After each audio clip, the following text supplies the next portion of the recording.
Hello again, this is Brother Teacher.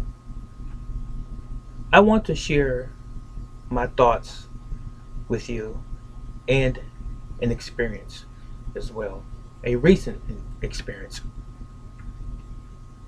A couple days ago, I was in the hospital. On Christmas Eve, prior to those couple of days, I had gotten home from work, went into my bedroom, and I sat on the bed, propped myself up. And I was probably there no more than 2 or 3 minutes before I noticed a numbness in my arm. As I'm speaking to you, the numbness is still here, still present, from about here all the way up into my tricep. Well, when I noticed the numbness, first thing I wanted to do was discount the possibility or the probability of a heart attack or stroke impending. So I sort of reduced it in my mind to maybe my arm just fell asleep because of the position that I was sitting in. But in my heart, I didn't know what it really was, and that's just what I wanted to believe that it was, knowing fully well that my arm wasn't really falling asleep.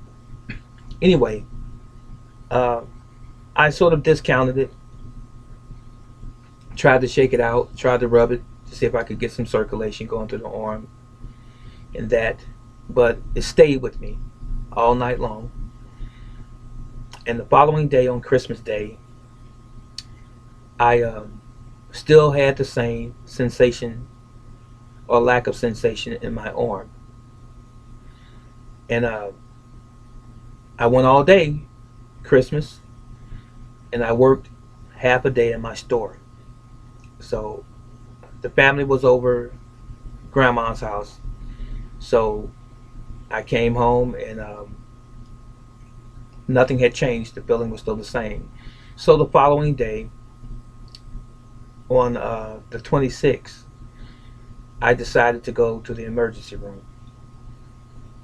When I walked in, I uh, let the lady know at the counter, the nurse, when she asked me how could she help me, and I said I believe that I may be having a heart attack or a stroke. So she hurriedly took me to the back, took my blood pressure, and attached electrodes to my chest to monitor my heart. And when she asked me, had I had any problems with high blood pressure, and I said I had over the years some issues or instances where I had extremely high blood pressure. No rhyme or reason why outside of the fact that it does run in my family. So she took my blood pressure on a different blood pressure machine. She didn't tell me the first reading. And I asked her, I said, what does it say? She said 215 over 170. That's stroke level. And I was talking to her as calm as I'm talking to you right now. Now, for people that I've known over the years who uh, led sort of reckless lives, they were always boozing or drinking and smoking cigarettes and just doing other things that they shouldn't be doing and eating very terrible diets. I believe if I was one of those individuals, I probably would have had a major stroke if that was the issue, or even a heart attack had my blood pressure been that high under those conditions. But I thank uh, the Almighty that I have been in martial arts almost all of my life, and for the most part, I've taken care of myself, and I've never smoked and I've never drank, and maybe that was the saving grace for me that day. But they took me back to the main core of the emergency room where the other beds are and the other incoming individuals were, and the doctors, and they were monitoring me, and my blood pressure went down to 167 over 199, and it stayed there for a few hours because I laid there in that bed that period of time, and they did a CAT scan, and they an x-ray of my chest, and they took some blood. So um, they had 4 doctors come in at different times, and then a neurologist came in, and he sent me through this battery of tests and tapping on me with a rubber mallet, and using this electronic, I should say, device, and some other tools. And he said, based on your results from the CAT scan and the X-ray and so forth, I can't see it being in your brain or a heart issue at the present. But the first doctor told me, this is the 4th doctor, the neurologist, that they're going to keep you overnight so that we can monitor you and do some more tests. And I told him that I couldn't stay because I had a business of my own and I had to go. Now, when the RN of that department, emergency department, heard this, she came down on me really hard, and she said, do you want to stroke out? Or do you want to go to your business? I said, well, understand my point of view. I said, I understand what you're saying about the condition or the possibility of me having a stroke or maybe a heart attack, and this being the prequel, if you will, or the quiet before the storm, so to speak, and it could turn out to be something worse later. I said, I follow what you're saying. I said, I'm not insensitive to what you're saying. But what you don't understand or comprehend is that you are at your job here in the emergency room and you're getting paid for being here. I'm not at my job. I have a job as well. So there are things that only I can do as the owner of the business, and we're entering Friday, which is the last business day typically of the week. And there are things that I must do as it relates to my business. That's my stance. That's my contention. That's why I want to leave. And so she called the doctor in after they had already ordered someone to take me to a room. And I told them, no, I'm not staying. So the doctor tried to convince me again, and told me all of the possibilities, and the fact that they didn't really know what was causing my blood pressure to be high and why I had the tingling in my arm and so forth.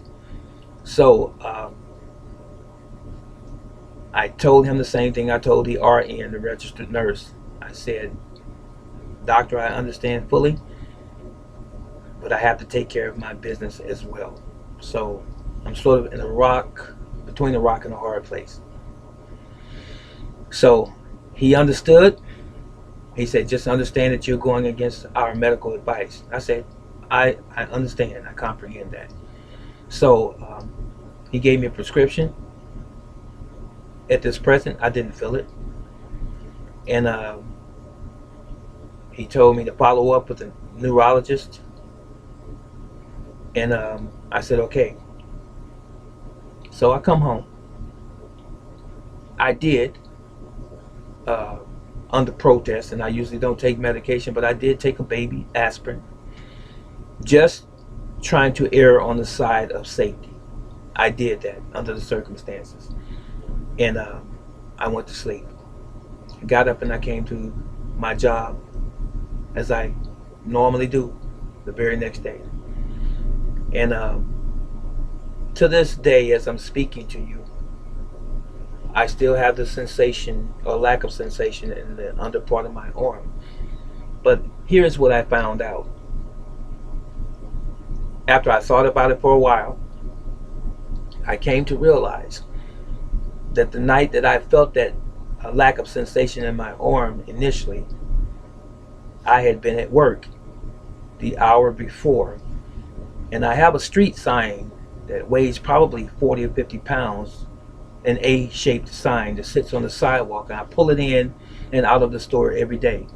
I do believe, when I go back in my memory, that I pulled something on the side of my neck, and I got the sign up into the store and pulled it into the door. I believe that that is what caused my issue with my arm and the tingling. So I haven't talked to the doctor since.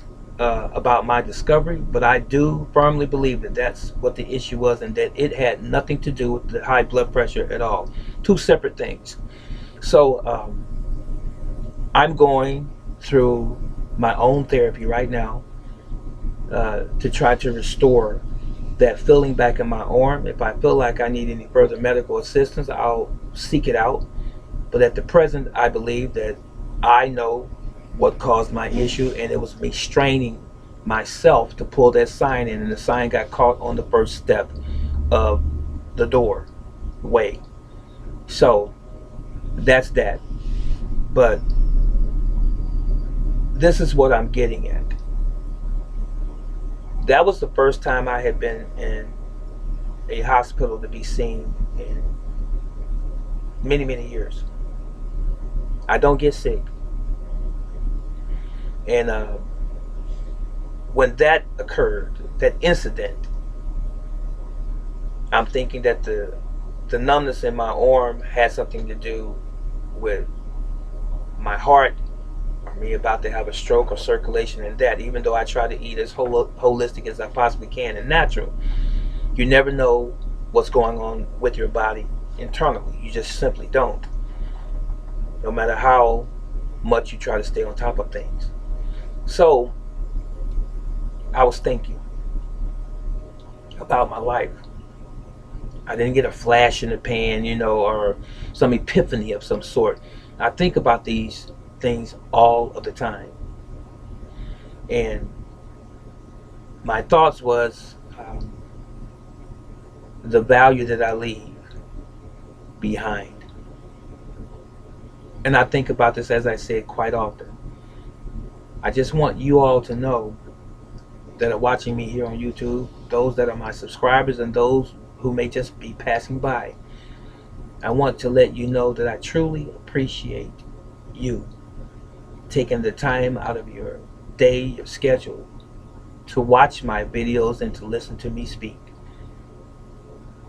I'm not here for no reason at all, and I won't be here always. I'm very humbled, and I mean that from the depths of my soul as I'm speaking to you, my subscribers and those that are my friends, students, and family that's watching me. I mean it from the depths of my soul that I truly appreciate you and I love you, even those whom I have never met in my entire life, but I only know you through this medium, this platform. And I pray for you on a regular basis. I think about you all of the time, all of the stories that many of you have shared with me, and situations and circumstances that you have underwent and that you're currently even in. I think about these things all of the time, and I always try to answer your questions. I always make an earnest attempt to provide you with some resolution or some remedy to your issues, or at least a resource to find the answer.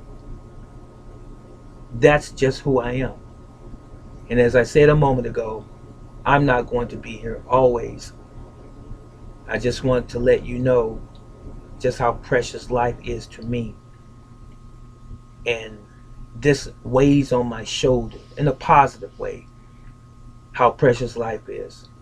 I have my faults, as does any other man or woman. I have my issues, as does any other human being. But one thing that I have greater than those issues and those weaknesses and or those issues that we all deal with as human beings from day to day, one thing that I do have that supersedes and exceeds even that is my appreciation for life. Life can deal us some very harsh blows, but it's not what happens to us, ladies and gentlemen. It's how we deal with what happens to us. And it behooves all of us to try and pull from within those vital reserves of our essence, to try and muddle through this thing called life, navigate through this thing called life, and try to make the very best out of it as we possibly can. Because it's not promised to us that we're going to be here tomorrow. And I felt that way when I was in the emergency room, not knowing what was going on with me. I don't know if I'll see you tomorrow, nor do I know if I'm going to see you next week or the next month or the next year. I don't know this. None of us, for that matter, know what tomorrow's going to bring. But while I am yet here with you, and all of these videos that I have uploaded here over the years, I would hope that they serve as some evidence of the life that I was trying to live before you. I want to share with you those things that I feel that are of value to most human beings. I talk about a lot of things. I talk about politics, and I talk about Hollywood and health and wellness and so forth. But right now I'm talking to you from my heart to yours about life and how precious life is. We need to get back to love. Love for self, love for family. It's important and it's imperative. Because once we're gone, my friends, there's nothing else that we can do about it. All of the concerns and the issues that you've had prior to your leaving here, they're gone. They're absolutely gone.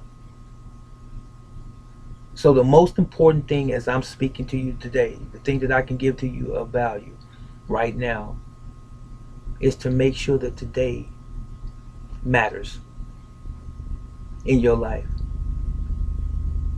Make sure that today is a day of importance to you and of concern for yourself and for your family, for those that you love, and even humanity, your neighbors. We're nothing by ourselves. We are all here for a purpose. Why not seek out what your purpose is today if you don't know what that purpose is? It may seem as though I'm ranting on, just an older man just throwing words in the wind. But it's deeper than you suppose. I'm talking about the issues of life. My situation in that emergency room the other day, just a couple days ago, could have been worse. It could have not been a muscle and or nerve issue. It could have been an impending heart attack at the time, and I could have been out of here. But I'm still here for this space and time to speak to you, to leave something on video, on record, about how I feel about life and about you. I love my family dearly. I love my little son, my baby boy. And it would be foolish, foolhardy for me to do anything that would jeopardize the future of my child and of my family in general. So as long as I have breath in my body, I'm going to stand firmly on the ground, and I'm going to keep my chest sticking up, my head up, and remain passionate about my stance as it relates to life. And I hope you would do the same, because it's not what we take with us when we pass away from this life. It's what we leave behind.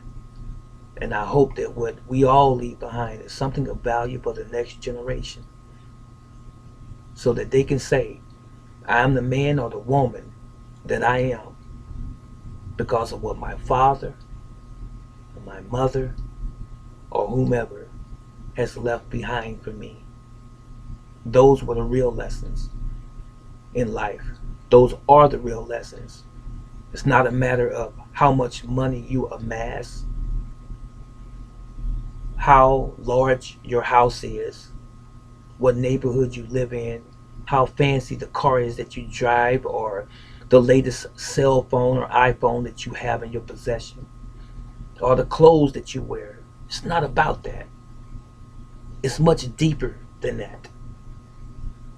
Life is not material. No matter how much you might want to believe that it is, no material thing can define you, ladies and gentlemen, because we all came into this world naked, blank, without a thing.